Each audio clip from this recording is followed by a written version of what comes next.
Lieutenant Wessling did not believe that his 275 mm assault guns could effectively deal with the German panzers.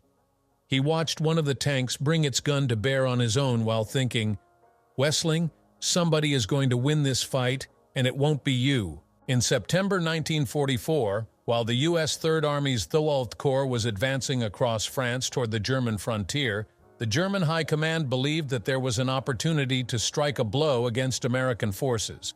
The 5th Panzer Army intended to cut off the U.S. 4th Armored Division. Vigorous efforts were made to assemble the necessary forces. The LV-8 Panzer Corps, XL-7 Panzer Corps, 11th Panzer Division, 21st Panzer Division, 15th Panzer Grenadier Division, and the 107th, 108th, 111th, 112th, and 113th Panzer Brigades. Few of these units were at full strength. However, the Panzer Brigades boasted new PZKPF-WW Panther tanks, although their crews were not fully trained. The brigades also included the workhorse PZKPF-WW. The Elite-8 Panzer Corps was to strike the 4th Armored Division from the north. At the same time, the XL-7 Panzer Corps, with its 111th and 112th Panzer Brigades and 21st Panzer Division, was to strike from the south toward the city of Nancy, cutting off the 12th Corps. In its path was the town of Luneville, located southeast of Nancy at the confluence of the Meurthe and Vésubie rivers. To the east of Luneville were two large forests, the Forêt de Parouay and the Forêt de Mondôme. Though American intelligence identified German forces massing in the area, they believed that any attack would be made against the nearby American 7th Army. The 2nd, Mechanized Cavalry Group, was assigned to protect the southern flank of the 4th Armored Division as it moved to envelop Nancy on September 11th. The 2nd Cavalry Group consisted of the 2nd and 42nd Cavalry Squadrons, equipped with M8 armored cars mounting a 37 mm gun and assault guns carrying a short-barreled 75 mm howitzer.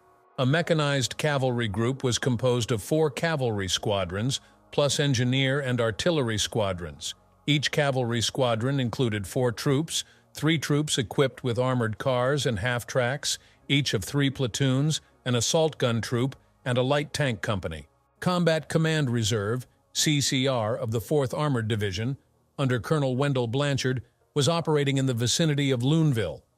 CCR had M4 Sherman medium tanks with 75 mm guns, M18 self-propelled tank destroyers with 76 mm guns, M7 self-propelled 105 mm howitzers, and half-tracks mounting .50 caliber machine guns. The 2nd Cavalry Group's commander, Colonel Charles H. Reed, was an outstanding armor officer, a graduate of the U.S. Military Academy. The commander of 42nd Squadron, Major James H. Pittman, was also a West Point graduate. On the morning of September 15th, troops of the 42nd Squadron were assigned to take Luneville. Approaching from the south, one platoon was to move in mounted, another to approach dismounted. But before the troopers had entered the town, German 88 mm artillery, anti-tank guns, and small arms threw up a heavy volume of fire. As the Americans moved in, Tech 4 Eugene Fair, radio operator in one of the 42nd Squadron's armored cars, recalled, "Something gave the M8 a hell of a jolt, and my driver looked at me and yelled that he couldn't steer anymore. We climbed out, saw that an 88 had blown off our right front wheel and immediately dived into the ditch alongside the road. We were no more than on the ground when a second 88 drilled the car right through the middle. After that, we did just what the rest of the dismounted men were doing, ran." Tech 5 Kyle Roots, driver of his commanding officer's vehicle, recalled, "Bug-Eyes Spence, my machine gunner, got his hand smashed by an anti-tank shell ricocheting off his .50 caliber mount. He was real calm as he waited to be evacuated. Unable to overcome the German resistance, the troopers pulled back. Troop A, 42nd Squadron, on the right flank of 2nd Cavalry, advanced as far as Benemenil, east of Luneville, and cleared the Germans from an ammunition dump they had discovered. Engineers were directed to destroy the dump. Troop B followed Troop A into the Moncels-Luneville area, southeast of Luneville, where they discovered another ammunition dump. Captain Henry Embry, Troop B, directed a section of Lieutenant Lindorfer's platoon to set up its guns across the river from Flin, 12 miles southeast of Luneville, below the town of Chenevière. covering the road running southeast from the town of Baccarat. It was here, about 5 miles from Baccarat, that a Frenchman reported to Lindorfer that 6 German panzers were in Baccarat. The lieutenant placed little credence in the report given recent, similar information that had proved less than accurate. When a POW, a German officer, claimed it was the concentration area for 160 Panther tanks unloading from rail transport at the town of St. Die, 15 miles to the south, the 2nd Cavalry Group headquarters contacted 12th Corps, requesting tank destroyers and artillery support. The 42nd Squadron was reinforced by elements of Colonel Blanchard's CCR.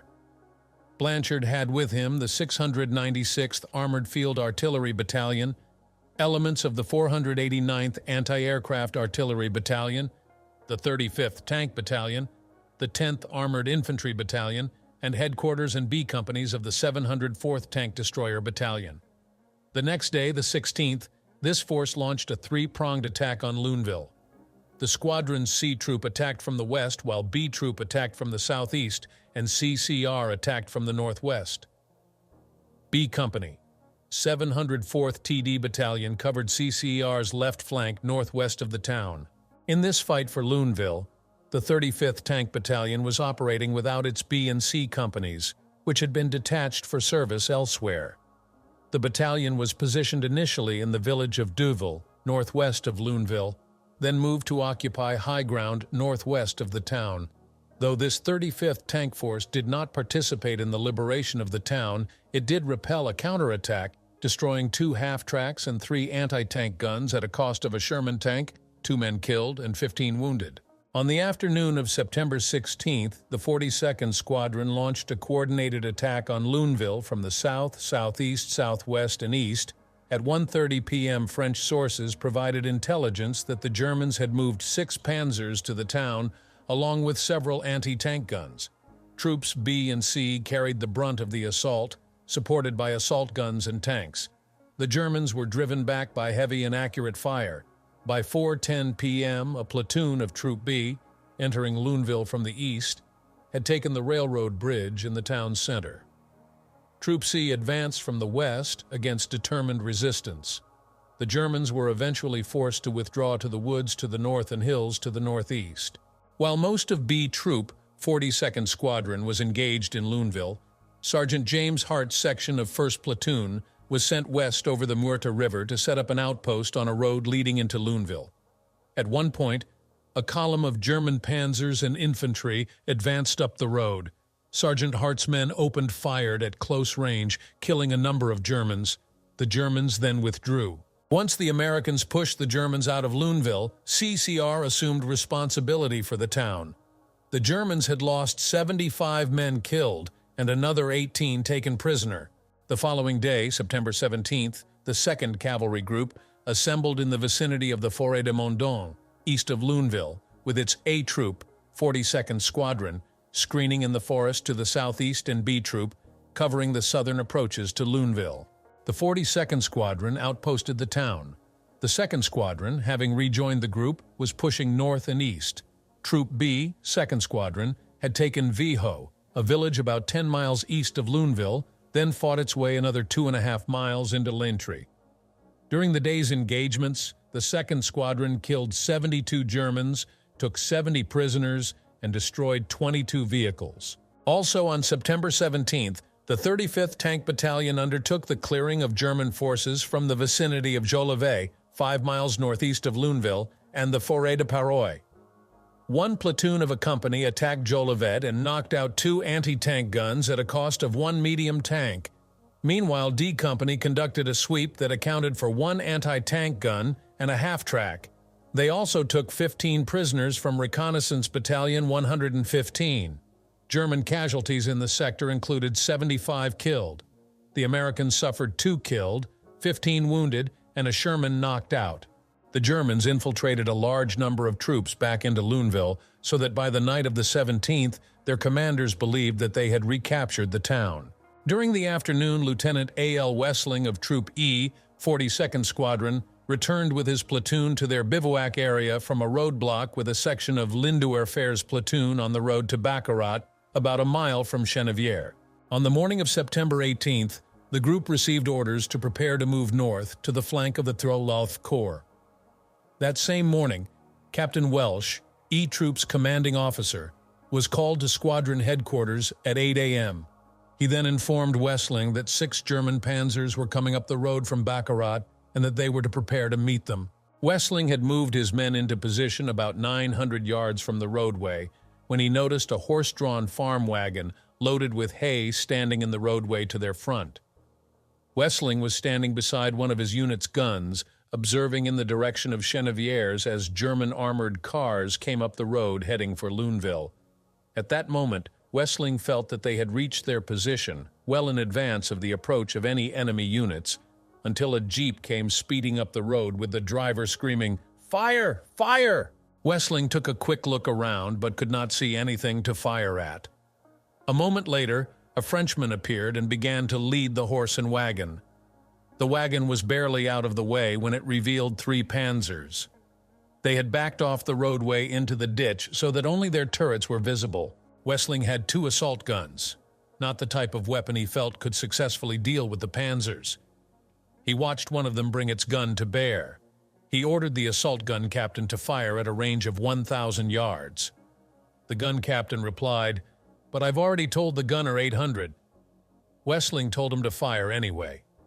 Just as the assault gun fired, Wessling saw the muzzle flash from the panzer and started to drop to the ground. Wessling remembered, "As I got halfway down, there was a blinding flash and a terrific explosion, and I was knocked down. The first round had hit 10 yards in front of me, just a little to the right of my gun, putting 14 holes of various sizes and shapes in me. I ran about 10 yards to the edge of the woods where Captain Welch was crouched down to have him tie my handkerchief around my right wrist, which had been punctured by a piece of shrapnel and was bleeding badly." Wessling told his driver to move their half-track, which had been backed into the woods, out of there, while also ordering his assault guns to move to the other side of the road and fire from there. But before they could move, one had a track blown off. Wessling then ran about 100 yards through the woods to the road where Captain Welsh, Major Potts, and one other officer were standing. Wessling said to Welsh, "What do we do now?"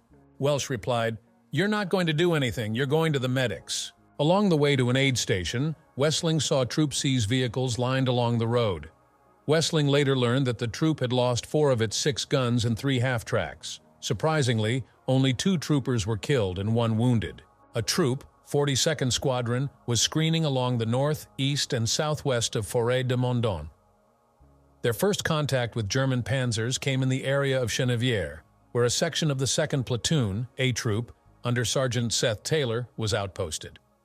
Early in the morning, Sergeant Taylor flashed an urgent message that his position was being overrun by 7 panzers and 100 infantrymen. His command felt that this was only a local counterattack, but then another call from Taylor raised the number of panzers moving past his position to 17. Meanwhile, at Benamanil, the 1st Platoon under Lieutenant Mike Bayer reported 40 enemy tanks lined up on a hill firing down at their position. Back at Sergeant Taylor's position, they prepared an ambush with assault guns in position at the edge of the woods, just south of Moncel-les-Luneville. The Germans seemed to advance blindly, but then traded shots and eventually disrupted the ambushing force. The American commanders now realized that this was not a local action, but a large-scale counterattack. The 42nd Squadron was directed to delay the German advance in order to permit the 2nd Cavalry Group and the 2nd Squadron, both in exposed positions too far forward near the Forêt d'Embermesnil, northeast of Luneville, to withdraw. The 2nd Squadron captured a German captain who disclosed that he had been placing road markers for the 11th Panzer Division, which was detraining at Saint-Dié and was supposed to head for Château Salins, north of Luneville. That night, troopers at the 2nd Squadron's outposts heard the rumble of tanks and realized that an attack was imminent. On the morning of September 18th, the 111th Panzer Brigade was assembled in the vicinity of Baccarat, about 17 miles southeast of Luneville. The brigade had around 2,000 men and a battalion each of Panthers and PZKPFW, ours a reconnaissance battalion and an engineer company. Also, the depleted but still potent 21st Panzer Division was just to the south. To the north, the 113th Panzer Brigade was to attack at 11 a.m. at around 6 a.m. the 111th Panzer Brigade began advancing toward Luneville. About 7 a.m., the lead element, consisting of 7 Panthers and supporting infantry, struck the forward outposts of a troop. The German commanders mistakenly believed that Luneville was being held by units of the 15th Panzer Grenadier Division, so the presence of American cavalrymen on the outskirts of the town came as an unwelcome surprise. During the morning, the 3rd Platoon of F Troop, 42nd Squadron, went into position covering a road along which German forces were reported to be moving. Tech 4, Frank Geronimo detailed the action. We didn't know much about the situation as there had been no time for orientation. From what we could gather, we were pickled in as patrols reported enemy near our positions on all sides. Luneville was reported to be open, but the road leading to it was well covered by enemy fire. The 1st and 2nd platoons were called out to cover other avenues of approach, along which the enemy would surely come. We were told that the 42nd had to hold at all costs. Soon after we were settled in position, we heard the rumble of vehicles approaching us from the rear. It was Group Headquarters, 2nd Squadron, and a troop of the 42nd in a column of 2s heading for Luneville and wasting no time. The enemy opened up on us in earnest with artillery, mortar, and anti-tank fire. The men in the column would leave their vehicles when a flock of shells came whistling in, then jump up and chase their vehicles down the road after the shells had landed. We pulled back over the bridge into the edge of the woods in order to escape some of the intense fire that was being directed at us. We heard over our radios that E Troop had lost 3 assault guns, which were in another section of the woods with the 3rd Platoon of F Troop. They had set a trap for the Tiger tanks, likely Panthers or PZKP Fubauer-4s, but the trap backfired as our light guns didn't seem to damage the enemy armor. From the woods to our rear came the crews of the tanks of the 3rd Platoon, all its tanks having been lost, 3 assault guns that were still running, and the survivors of the crews of the guns that were knocked out. With them came some armored cars and bantams, jeeps, loaded with recon men who had lost their vehicles. The 4 light tanks of the 3rd Platoon, that had been with the assault guns, were completely bogged down during the action and could not be retrieved. The headquarters tank that had gone along dismounted its crew and was attempting to hook onto one of the stuck tanks when their gunner had his leg sheared off by the first round fired at them. The second round broke the track of the headquarters tank. The tank commander picked up the gunner and ran over 100 yards to put him in a bantam. Soon the 2nd Platoon appeared with more reconnaissance men and Captain Potts, who took over when word reached us that our squadron commander had been killed and our group commander wounded. We heard that CCR of the 4th Armored had moved into Luneville and that we were beginning to receive their artillery support. Captain Potts began to issue orders. He told us we had to make a break for it, 2 vehicles at a time to Luneville, which was our only route of escape even though it was well covered by enemy fire. The vehicles started to leave with the dismounted men, who had lost theirs, clinging to the sides. 2 bantams left first, and a minute or 2 later 2 armored cars. 2 tanks and 2 assault guns followed at short intervals. As the first vehicles hit the main road, everyone grew tense as we watched them speed away toward safety. The 10th or 11th vehicle to leave began to receive fire from enemy machines' gun positions on both sides of the road on the far side of the bridge. The bridge, which we had to cross to get on the main road, was a high-arched affair over the railroad and a beautiful target for the enemy tanks in position in Marienviller. Our vehicle was the 7th from the last to leave. With us there was another tank, a couple of bantams and armored cars. The 2 tanks proceeded, sic the armored cars and bantams in order to pin down the enemy machine guns along the way. As we hit the main road, a round of AT just missed the lead tank. The dash into Luneville seemed to be made at a slow crawl, as we all sat in our vehicles with cold spots between our shoulder blades, waiting for the next round to hit. Our driver had the gas pedal to the floor, and although the speedometer registered 40, we still urged him on. When we skidded around the turn into Luneville, we saw a TD with its 76 pointed square at us, and Sherman tanks had their gun barrels poked through every crevice and nook between buildings. They were a sight for sore eyes. As enemy artillery was falling heavily in Luneville, we continued right on through and bivouacked near the 4th Armored supporting artillery batteries. When the German columns first started rolling toward Luneville, B Troop, 42nd Squadron, sent Sergeant Hart with his section of the 1st Platoon to secure the bridge over the Merthyr River. Sergeant Hart occupied the high ground west of the river near the bridge and placed his weapons at the edge of a wood so that they were trained on the bridge and the approaches from the east. Moments later, a German armored column came up the main road from the south, heading toward Luneville, passing Hart's position. The Germans were advancing in multiple columns, passing through the woods behind Hart's section. His guns opened fire on groups of Panzer Grenadiers who came into view just 100 feet away in the woods around his position. Hart's men managed to kill several, but the Germans paid little attention except to fire a few return shots as they continued their headlong rush toward Luneville. However, a Panzer suddenly appeared on a lane which led directly to Hart's armored car. Gunner Tech 5. Eugene Smith frantically cranked the turret of the armored car through 180 degrees to lay the main gun on the threat. Smith fired 13 rounds of his 37mm at the Panzer, but they only bounced off. The Panzer was swinging its main gun to engage the armored car when a lucky shot killed the Panzer commander. The Panzer then backed away down the lane. Hart's section found itself cut off from the rest of the squadron, so they stayed in the woods and waited for nightfall, later making contact with the 106th Cavalry Group to the west. The 11th Panzer Division had moved from southern France to participate in smashing the Nancy salient. Lieutenant Graf von Hoyos's Panzer Company was the flank guard of the division, with 6 new Panthers moving up on the night of September 16th through Rambervillers and Baccarat to Ogerviller. They gunned their engines in an effort to make the Americans think there were Panzers all along their front. On the 17th, 11th Panzer approached Luneville, concentrating their forces. Accompanying them were elements of the 2nd Panzer Division, the Panzer Lehr Division, and the 16th Panzer Division. To the south was the 21st Panzer Division and the 102nd Panzer Brigade, while the 15th Panzer Grenadier Division was north in the Forêt de Paroy. At dawn on September 18th, von Hoyos's Panzer Company was sent to Morainviller, on the main road east of Luneville. They held up outside the town until late afternoon as the area was pounded by American artillery fire.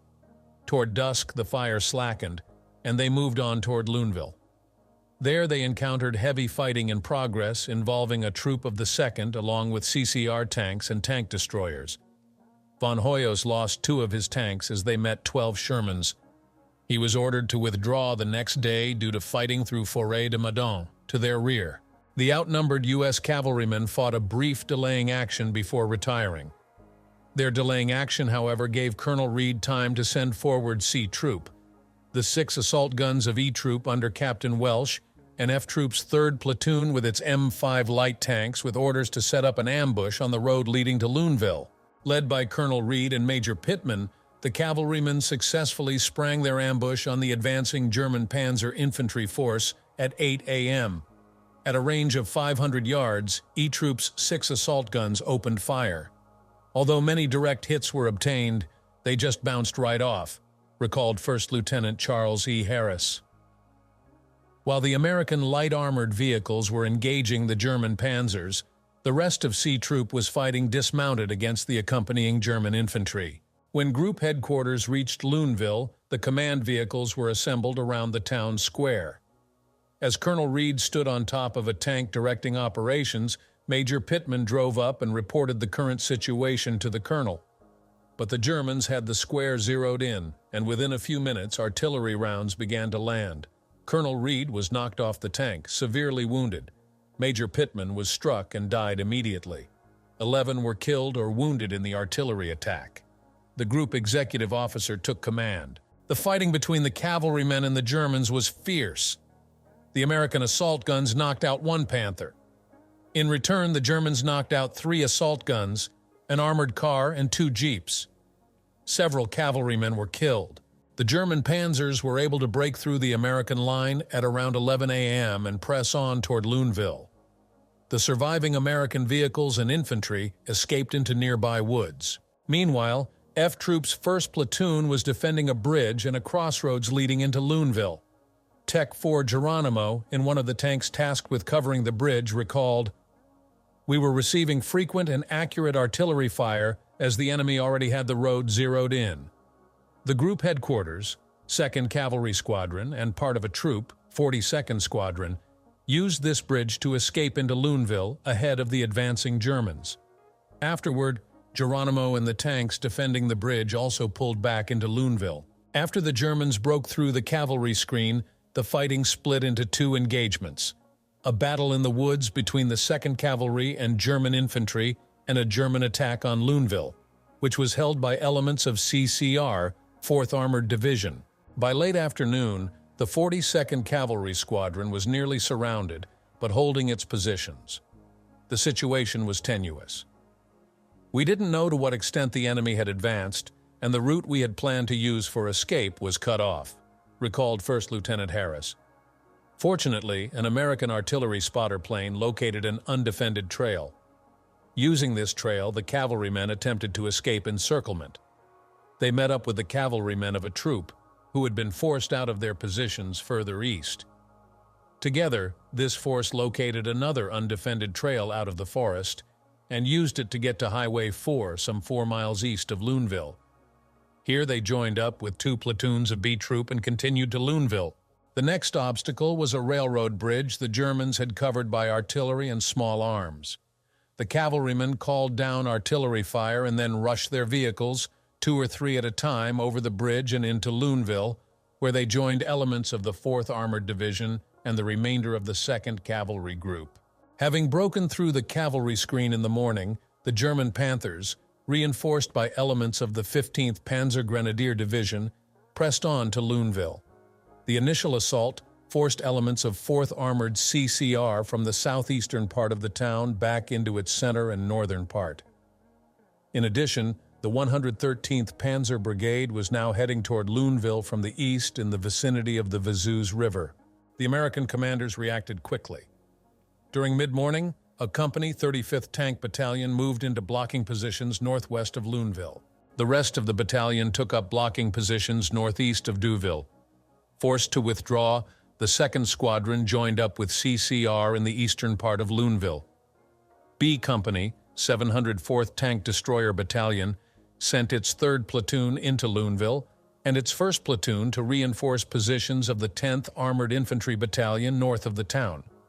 CCA, 4th Armored Division, was ordered to dispatch a task force to reinforce CCR, and the 6th Armored Division's CCB was ordered from the area east of Nancy to Luneville as well. Further support was ordered from the 183rd Field Artillery Group's 273rd and 738th Field Artillery Battalions, the latter equipped with 8-inch howitzers. CCA, 4th Armored Division, immediately began forming a task force to help repel the German panzers. Task Force Hunter consisted of a company, 37th Tank Battalion, B Company of the 53rd Armored Infantry Battalion, C Battery of the 94th Armored Field Artillery Battalion, and 1st Platoon, E Company of the 704th Tank Destroyer Battalion. TF Hunter started out for Luneville at 1 p.m. and assembled northwest of the town 3 hours later. The arrival of TF Hunter enabled CCR to retake the lost section of Luneville. Aided by one of its forward observers located in a house in Luneville, C Battery of the 94th Armored Field Artillery Battalion fired on German positions.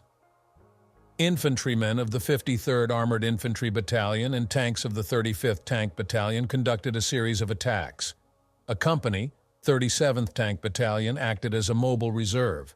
The 738th Field Artillery Battalion's howitzers went into position just 2 miles west of Luneville. The battalion commander, Colonel William Garrison, and the executive officer, Major Horace Frierson, went forward to a hill that provided a vantage point from which they were able to observe retreating American vehicles and German anti-tank guns firing at them. Garrison ordered his howitzers to fire on the German guns at a range of 1,500 yards. Their shells quickly neutralized the anti-tank guns. In the midst of the fighting, German communications broke down. The 111th Panzer Brigade and elements of the 15th Panzer Grenadier Division had fought their way into the southern part of Luneville. Mistakenly assuming that the Americans had been driven out, Elliott Panzer Corps headquarters ordered the 113th Panzer Brigade to disengage and head north. By nightfall, the strength of the German attack on Luneville had been significantly reduced. Pressed by American reinforcements, the Germans gave up their earlier gains. After nightfall, the 111th Panzer Brigade was ordered to retire from Luneville and reform at Paroy, 11 miles northeast. Around 8 p.m., elements of the 10th Armored Infantry Battalion and 42nd Cavalry Squadron entered Luneville from the south and discovered that the Germans were gone. Outposts were set up and defenses established by CCR and TF Hunter. By nightfall, the Americans had amassed a considerable force in and around Luneville. Detachments of the 10th Armored Infantry Battalion held the high ground northeast of the town. Most of the 35th Tank Battalion was in and around the town, along with a company of the 53rd Armored Infantry Battalion from TF Hunter. On the high ground between Luneville and Deauville were D Company, 35th Tank Battalion, and elements of the 704th Tank Destroyer Battalion and 10th Armored Infantry Battalion. The Germans abandoned efforts to capture the town. Luneville cost them 13 panzers, 16 large-caliber guns, and 232 other vehicles, as well as 1,070 men killed or captured. The actions of the outnumbered cavalrymen delayed the German counterattack sufficiently to enable American armored forces to respond to a threat that could have outflanked the 12th Corps and rolled up the right of Third Army.